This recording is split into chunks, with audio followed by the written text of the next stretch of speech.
Адамды сыпайы жыртқыш деп сипаттар миығынан көріп тұрып қиянатты жасаған қадірдің қағеріне жете алмаған бір бейгақ сен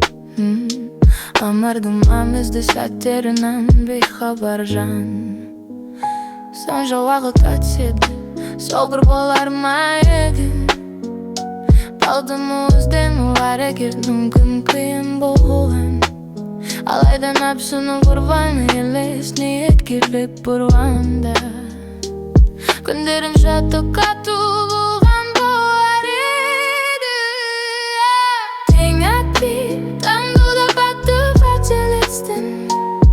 Негізі өмір мұны не ғана шектемейді Егер ниетті өзгертуге Алдалық қуаныш иесі болар еді Ниетті өзгерт қадам жас